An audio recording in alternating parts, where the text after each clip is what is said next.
की थी। और इस अवसर पर हमारे बीच में है कर्मयोगी मुख्यमंत्री जी माननीय श्री अशोक गहलोत जी, सादर आमंत्रित।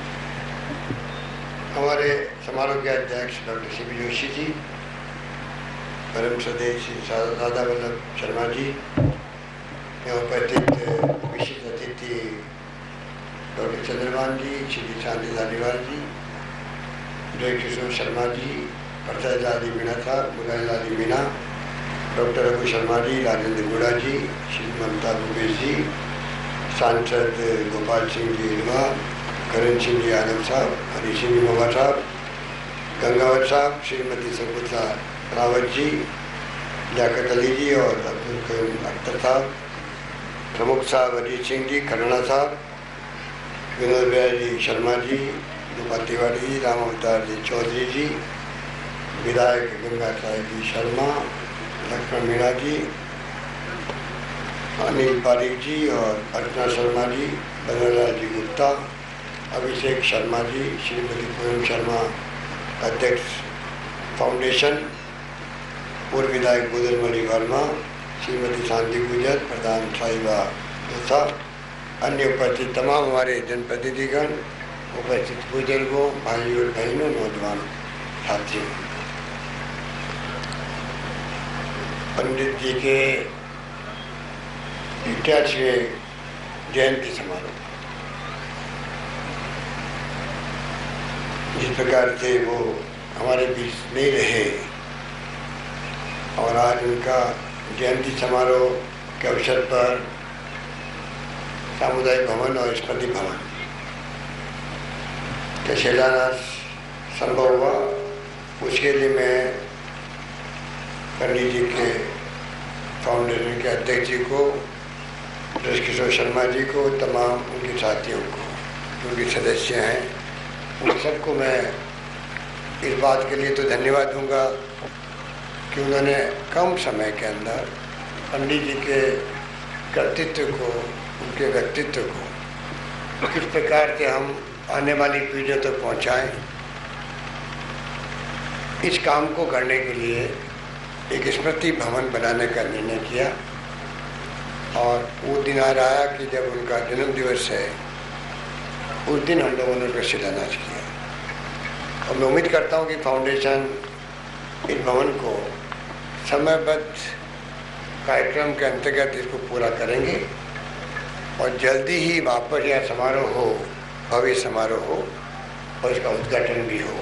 इस सपने के साथ में मैं समझता हूँ कि आज इस काम की शुरुआत हुई है और ये भावना हम सबकी होनी चाहिए कि जब भवन की शुरुआत हुई है तो भवन पूरा हो, स्मृति भवन में ऐसे कार्यक्रम चले जिससे कि जो मेरे पूर्व वक्ताओं ने, सी पी जोशी जी ने, चंद्रभान जी ने, धालीवाल जी ने, प्रसादी जी ने, मुरारी मीणा जी ने, विनोद बिहारी जी ने, सबने जो भावना प्रकट की, उसी के अनुरूप हम लोग चाहेंगे कैसे पंडित जी का संदेश आने वाली पीढ़ी तक पहुँचे।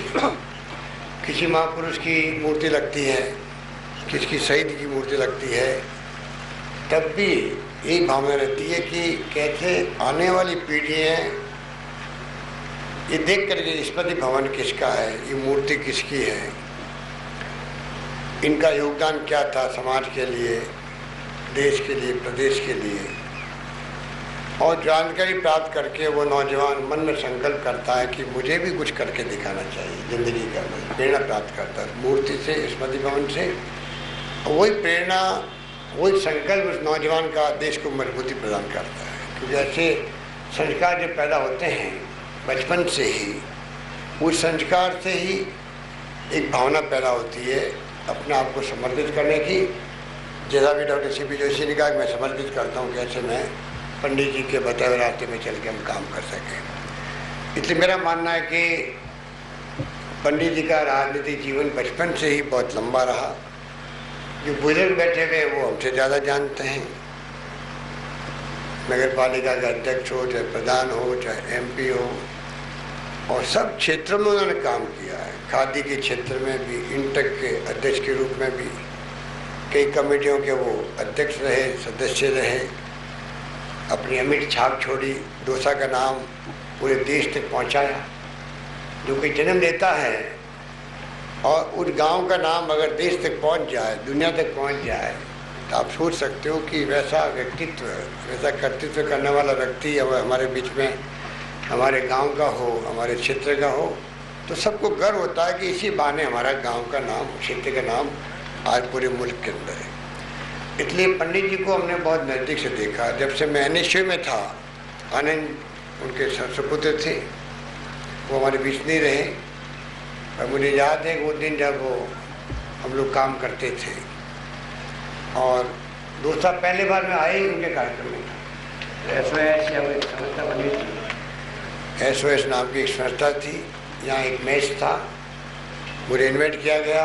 मैं NSU का अध्यक्ष था, छात्र कांग्रेस का अध्यक्ष था। उस वक्त में पहले बार मैंने डोसा देखा पंडित जी के ज़माने के अंदर। वो दिन आज का दिन, लंबे समय से पंडित जी से जब कभी मिलना होता था तो कुछ सीखने का अवसर मिलता ही था। ये उनकी खूबी थी कि वो नई पीढ़ी को प्यार करते थे, नई पीढ़ी से बातचीत करते थे, डायलॉग रखते थे, जो हर एक के बस की बात नहीं है। वो उनके बस की बात थी, वो एक साथ में युवा पीढ़ी को भी, बुजुर्गों को भी, सब तबकों को किस प्रकार से अपनी बात कहें, उनको प्रभावित करें, ये उनकी खूबी थी। इसीलिए सब लोग जब मौका लगता था तो उनके साथ, उनके सानिध्य में बैठना पसंद करते थे।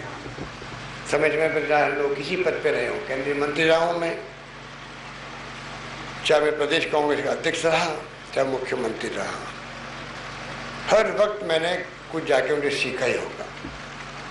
और उनमें उन्होंने विश्वास मुझ पर हमेशा किया। जब वो प्रदेश कांग्रेस का अध्यक्ष बने तो मुझे वहाँ प्रदेश कांग्रेस का महामंत्री बनने का अवसर मिला था। तो इस प्रकार से ऐसे व्यक्तित्व बहुत कम होते हैं जो जिंदगी में अपनी विचारधारा से, अपने व्यवहार से, अपनी सोच से लोगों को प्रभावित करते हैं। पार्टी के अंदर भी उनका अपना अलग अलग स्थान था। इसीलिए जॉइंट सेक्रेटरी आज से करीब 40 साल पहले बन गए, और ज़माने के अंदर जॉइंट सेक्रेटरी बनने की बहुत बड़ी बात हुआ करती थी। और लंबा सफ़र तय करते करते उन्होंने सारी, जहाँ कहीं अवसर मिला उन्होंने बखूबी उसको इस रूप में निभाया कि कांग्रेस नेतृत्व हमेशा उनसे प्रभावित रहा। इसलिए मुझे खुशी है कि वो व्यक्तित्व के नाम जब यहाँ पर हमेशा के लिए एक स्मृति भवन के रूप में उभर के आएगा, तो आप खुद सोच सकते हैं कि इसमें जो एक्टिविटी होगी वो उन्हीं के अनुरूप होगी जो उनकी भावना थी। डॉक्टर चंद्रमान जी ठीक कह रहे थे कि जब वो हम लोग सरकार में थे, राजस्थान का स्वर्ण जयंती दिवस चल रहा था, उनको अध्यक्ष बनाया कमेटी का, स्वर्ण जयंती समारोह समिति का, और जो उन्होंने प्रकाशन किए, जितने फ्रीडम फाइटर्स थे राजस्थान के, उन सब के नाम की पुस्तिका का संपादन करना, टीम खड़ी करना, सबको इन्वॉल्व कर लिया। जयपुर में जितने लिखने वाले थे, जो विद्वान लोग थे, उनको, जिनकी पृष्ठभूमि वो थी, जो फ्रीडम फाइटर्स की भावना को समझते थे, उनसे पुस्तकें लिखाई गई, एक के बाद एक पूरी श्रृंखला निकाली गई। जो काम उनको दे दिया वो इतिहास में अमर हो गया। वो पुस्तकें जो निकली है वो आने वाली पीढ़ियाँ पढ़ेगी कि हमारे बुजुर्गों ने कैसे आज़ादी प्राप्त की। आज की युवा पीढ़ी को तो पता नहीं जा सकता है कि आज जो दिखता है आपको, ये बिजली और पानी की योजनाएं और ये फ्लाईओवर और ये सड़कें और ये स्कूलें, कॉलेजेस और विश्वविद्यालय, स्वास्थ्य सेवाएं, medical colleges, IIT, IIM, IIIT, जो संस्था आ रही है आज राजस्थान के अंदर, जिस प्रकार से चारों ओर योजनाएं का एक श्रृंखला चल पड़ी है, किस प्रकार हर तबके को छुए कैसे हम लोग, उनके लिए योजना बन रही है। पर वो जमाना था गुलामी का, हम लोग गुलाम थे। उस वक्त जो हमारे फ्रीडम फाइटर्स थे उनको हम याद करते हैं आज भी, ज्ञात अज्ञात लोगों को। बहुत कम लोग बचे अब तो, जो त्याग की भावना से कांग्रेस में आते थे, त्याग की भावना से वो देने के लिए आते थे, घर बार की परवाह नहीं करते थे। कैसे वो संघर्ष करते थे, कितने कुर्बानी दी, त्याग किए, बलिदान किए, जेलों में बंद रहे 10 से 12 साल तक, लाठियाँ खाई, गोलियाँ खाई उस जमाने के अंदर। तब महात्मा गांधी के रहनुमाई के अंदर पंडित नेहरू, मौलाना आज़ाद और बड़े बड़े नेता हमारे सरदार वल्लभ भाई पटेल, और किस जमाने की हम एक इतिहास लिख गया उस जमाने का, तो स्वर्णिम अक्षरों में ये मुल्क आज़ाद हुआ। उस देश के अंदर लंबा संघर्ष करने के बाद में आज़ाद हुआ था। उन फ्रीडम फाइटर की जीवनी लिखना जो बच गए हमारे बीच में, मैं समझता हूँ बहुत बड़ा चुनौती भरा काम था। वो भी पंडित जी ने बहुत खूबी निभाया। मैं समझता हूँ कि इस बात की जानकारी आप में से कई लोगों को होगी। खादी भंडार में गया यहाँ पे, पिछली बार मैं आया दौसा के अंदर 1.5 साल पहले, और पूरे दौसा के अंदर खादी का जाल बिछा हुआ है। ये भी अपने आप में एक बहुत बड़ी उपलब्धि है। कोई जिला खादी के नाम से पहचाना जाए, और पिछले 10-15 साल से मैं खादी दौसा की ही पहनता हूँ, ये मैं कहूँगा।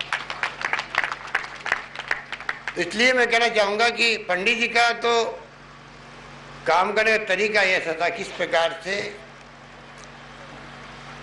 काम को योजनाबद्ध तरीके से करें, और उन्होंने करके दिखाया। इतने घर घर में खादी पहुंच गई। खादी को प्रोत्साहन देने की बात तो वो पहले पैरवी करते थे हर जगह। मैं समझता हूँ कि वो तो राष्ट्रीय खादी आयोग के अध्यक्ष भी रहे हैं। पूरे देश, कितना बड़ा मुल्क है ये, उस मुल्क के अंदर कहाँ बिहार, कहाँ बंगाल, कहाँ राजस्थान, कहाँ उड़ीसा, कहाँ महाराष्ट्र, सब जगह खादी गांव-गांव में जो गांधी जी के वक्त की थी, उसको जिंदा रखना, उसको आगे बढ़ाने का काम कितना बड़ा काम हो सकता है। तो उन्होंने अपनी एक छाप छोड़ी, जहाँ भी जिस पद पे भी रहे वो। इसलिए ऐसे व्यक्तित्व को आज हम यहाँ बैठ के याद कर रहे हैं, इस बात की मुझे बहुत खुशी है। और मैं समझता हूँ कि जो आदमी जाता है दुनिया से, उसका दुख तो सबको होता है, उस दुख को तो सहन नहीं करना पड़ता है। और पंडित जी वो इंसान थे जो जानते थे कि किस प्रकार से जिंदगी मौत से संघर्ष किया जाता है। वो भी हमने देखा। जब कभी उनसे 1 बार, 2 बार, 3 बार, 4 बार, 5 बार मौका मिला अस्पताल में घर जाके मिलने का, बीमारी के वक्त में भी, तभी मैंने देखा कि जिंदा दिल इंसान है, जो बहुत कम लोग होते हैं। उस रूप में ज़िंदगी उन्होंने उस संघर्ष में बिताई जब जिंदगी मौत से संघर्ष कर रहे थे। इसलिए मुझे इस बात का एहसास है कि बृहस्पति शर्मा जी ने और उनके साथियों ने जो ये बीड़ा उठाया है, इस पर लोग कामयाब होंगे। और जहाँ तक कॉलेज के नामांकन का सवाल है और उनके नाम को कैसे आगे बढ़ाया जाए जयपुर में, राजस्थान में, ये हम सबकी जिम्मेवारी है। सरकार पीछे नहीं रहेगी, ये मैं आपको विश्वास दिलाता हूँ। और कॉलेज के नामांकन के लिए जो मैं बात कर रहा था, क्योंकि मुझे पहले भी बृहस्पति जी ने कहा था, पहले मैं मीटिंग में आया था, तो मैंने कहा कोई विवाद नहीं होना चाहिए। कोई नाम कहीं हो गया हो, बाद में किसी नामांकन का नाम चला हो, तो ऐसी स्थिति नहीं आनी चाहिए। मैंने अभी विनोद जी से बात करी और मुझे बताया गया कोई तरह की कॉन्ट्रोवर्सी नहीं है। मुझे खुशी है कि मैं इस मुबारक मौके पर, जब स्मृति भवन है तो मुबारक मौका है, वो हमारे बीच में नहीं रहे, ये दुख की घड़ी भी रहती है साथ के अंदर। इस मौके पर मैं यहाँ की पीजी कॉलेज का नामांकन पंडित नवल शर्मा के नाम से करने चाहता हूँ। बुलेटिन में बस इतना ही, दीजिए इजाजत, नमस्कार।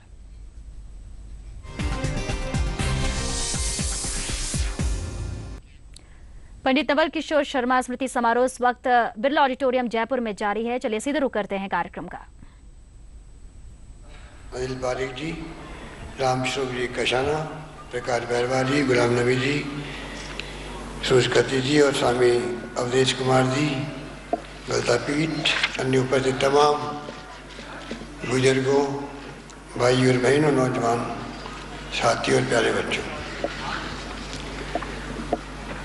पंडित नवल किशोर शर्मा जी के बारे में मेरे पूर्व वक्ताओं ने जिस रूप में अपनी भावना प्रकट की, मैं समझता हूँ कि आप में से कई ऐसे होंगे यहाँ बैठे हुए लोग जो हमसे ज़्यादा उनके करीब भी रहे होंगे, उनसे बातचीत भी की होगी, उनसे कुछ संदेश प्राप्त किया होगा, उनके अनुभव का लाभ उठाया होगा। और हर व्यक्ति के अपने अनुभव हो सकते हैं, क्योंकि इतना विराट व्यक्तित्व और कर्तृत्व के धनी थे पंडित जी,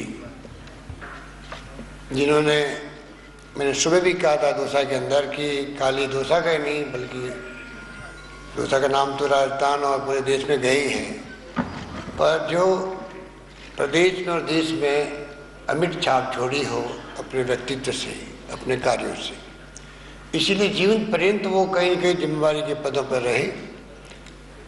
चाहे खादी का काम भी क्यों नहीं किया हो, खादी कमीशन के माध्यम से नगर पालिका के चेयरमैन से शुरुआत करके कोई व्यक्ति आगे बढ़े, प्रधान रहे, एमएलए रहे, एमपी रहे, मंत्री रहे केंद्र में, एआईसीसी के अंदर जॉइंट सेक्रेटरी भी रहे हों। जब हम एनएचयू में थे तो वो जॉइंट सेक्रेटरी थे, महामंत्री बने बाद में, कई कमेटियों के वो चेयरमैन रहे पार्लियामेंट के अंदर। और जहाँ भी रहे, दारीवादी कह रहे थे, ठीक कह रहे थे, जेडीए में बैठे तो कंट्रीब्यूट किया। ये उनकी बहुत बड़ी खासियत होनी चाहिए कि जो व्यक्ति किसी बड़े पद पे रहा हुआ हो तब भी वो जेडीए के मेंबर के रूप में बैठे, अपनी बात कहे अपने क्षेत्र के लिए, इसको मैं खूबी मानता हूँ। कभी अहम नहीं था और खुले दिल से जो भी उनके पास जाता था तो उसको सही सलाह देते थे। ये बात मेरे पूर्व वक्तों ने बखूबी कही आपको, यही उनकी बहुत बड़ी खूबी थी। युवाओं को तो मैंने सुबह कहा था कि प्रोत्साहन देने में सबसे आगे रहे हो। एक युवा को क्या चाहिए, कोई कन्फ्यूजन है दिमाग के अंदर, संकोच है, शंका है, और कोई व्यक्ति अगर घर का बुजुर्ग भी सही सलाह दे दे तो वो उसका दिल हल्का हो जाता है, वो उसका रास्ता उसको समझ में आ जाता है। वही लाभ हम सब ने उनसे उठाया होगा। मुझे याद है कि जब मैं एनएचयू में था तब से मेरा संपर्क था। कई बार हम जाते थे तो वहीं रुकते थे उनके नॉर्थ एवेन्यू निवास स्थान पर।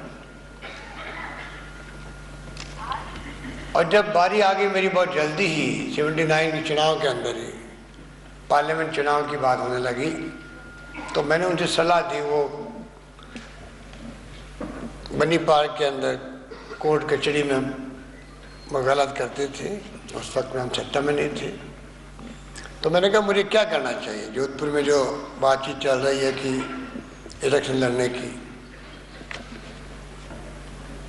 तो मुझे कहा कि टिकट नहीं मांगना चाहिए, अगर सब नेताओं ने मिलकर अगर फैसला करे तो मना भी नहीं करना चाहिए। उससे नहीं लगता था कि आंधी चलेगी इंदिरा गांधी जी की और पूरे देश के अंदर हम लोग सब कामयाब होकर आएंगे, पर एक सलाह नहीं, एक रास्ता दिखा दिया कि मुझे क्या करना है। एक मैंने आपको एग्जाम्पल दिया।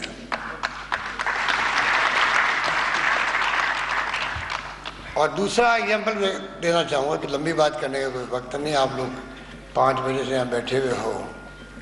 सीपी जोशी जी को बोलना है, वो प्रदेश के अध्यक्ष बने, मैं एमपी बन गया था, उनकी कार्यकारिणी में महामंत्री बना। संयोग से 2-3 महीने में मैं केंद्रीय उप मंत्री बन गया इंदिरा जी के साथ में। तो मैं उनके साथ में पीसीसी में काम नहीं कर पाया उस रूप में, पर उनको उनकी भावना मेरे प्रति क्या थी वो झलकती है। और एक बड़प्पन की बात मैं कहना चाहूँगा कि जब मैं प्रदेश कांग्रेस का महामंत्री फिर उप मंत्री बन गया, फिर मुझे राजीव जी के साथ में राज्य मंत्री बनने का मौका मिला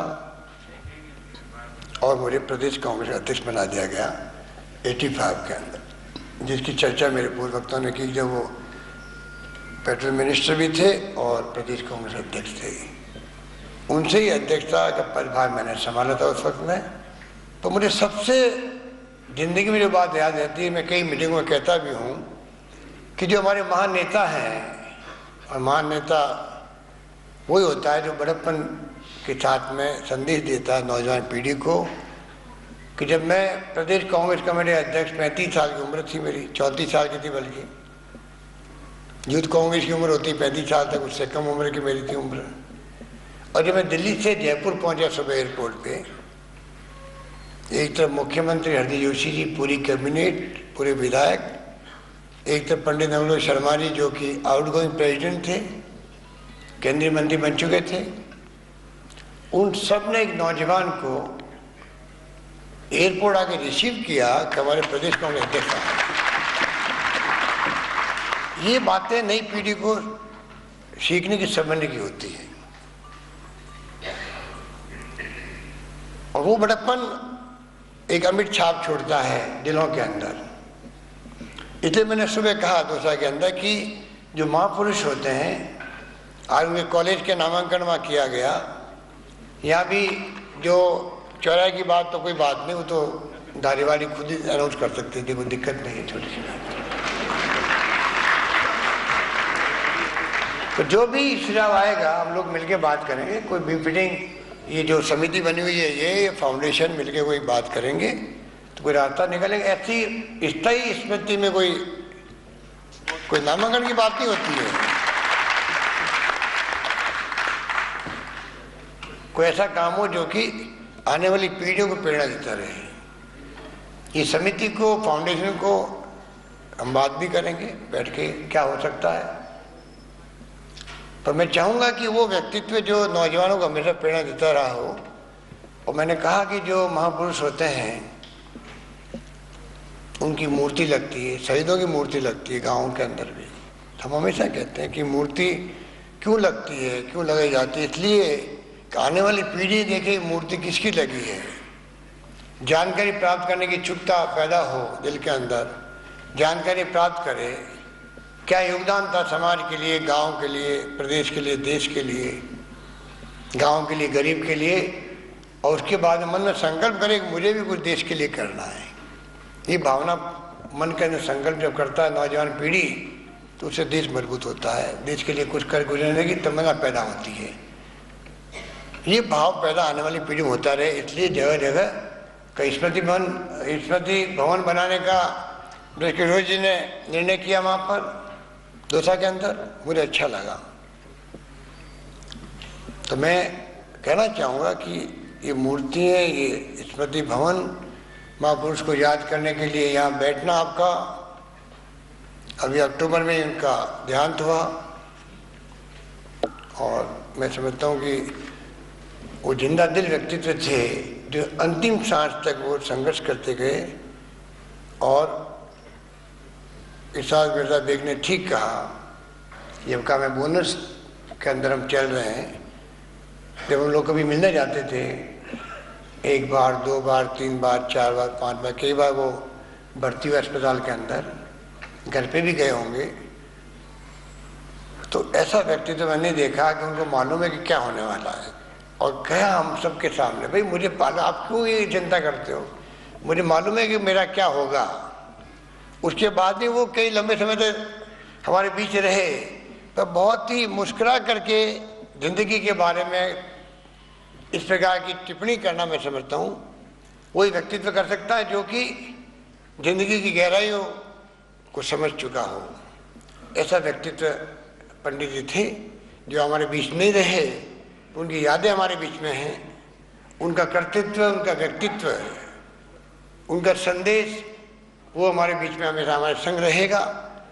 और ये तमाम आने वाली पीढ़ियाँ उस संदेश को लेकर चले, जैसे कि राजस्थान के विकास के अंदर, राजस्थान की प्रगति में, राजस्थान में अच्छे संस्कार रहे, आपस के अंदर भाईचारा रहे, प्रेम रहे, मोहब्बत रहे, ये भाव रहे, इस रूप में हम लोग आगे बढ़ सकें। यही मैं इस मौके पर कहना चाहूँगा, क्योंकि उनके तो जितने कहे उतना कम है। मैंने सुबह कहा कि फ्रीडम फाइटर की श्रृंखला निकाल दी उन्होंने, जब हमने उनको जिम्मेवारी सौंपी। 50 साल हुए राजस्थान के शताब्दी समारोह के संयोजक वो बने। समिति के तमाम मित्रों को साथ लिया, जालानी साहब से लगा के, प्रवीण भाई साहब से लगा के, सब लोगों को। और किस रूप में उन्होंने श्रृंखला फ्रीडम फाइटर्स की, जो उनके दिल में था भाव, क्या योगदान होता है आज़ादी के पहले देश में, कितने बड़े बड़े लोग थे जिन्होंने त्याग, बलिदान किए, कुर्बानी की, लाटें खाई, गोलियां खाई, फांसी के फंदे पर चढ़े। ये मुल्क जब आज़ाद हुआ महात्मा गांधी की रहनुमाई के अंदर, पंडित नेहरू के ज़माने में, मौलाना आज़ाद के ज़माने में। और वो भाव अगर उनके बीच में जो बहुत कम लोग बचे अब तो, और पंडित जी के दिल के अंदर उनके भाव थे। और हमेशा के लिए जो श्रृंखला निकाली है वो आने वाली पीढ़ियाँ पढ़ेगी उनके व्यक्तित्व को, उनके योगदान को, तो वो प्रेरणा प्राप्त कर सकेगी। तो उनके भाव यही थे। इसलिए मैं इस मौके पर विजय कुमार हेतवाल को, ब्रजकिशोर शर्मा जी को, तमाम इनकी जयंती समारोह समिति के तमाम सदस्यों को धन्यवाद देना चाहूँगा कि उन्होंने हम सबको याद किया एक साथ में, आप सबको बुलाया यहाँ पर। पंडित जी का जन्म दिवस है, उनको हम श्रद्धासुमन अर्पित करते हैं। और ये संकल्प करके जाए यहाँ से, तब तो यहाँ आना, समारोह में भाग लेना सार्थक होता है कि हम कैसे जो उनके वो मार्ग, जो संदेश वो देते थे समाज को, कार्यकर्ता को, उसको हम कैसे आत्मसात करें जिससे कि हम इस संदेश को आगे दे सकें नई पीढ़ी को। यही बात कहता मैं अपनी बात समाप्त करता हूँ। धन्यवाद। जय हिंद। धन्यवाद मुख्यमंत्री जी। मैं आज की सभा के अध्यक्ष, इस समारोह के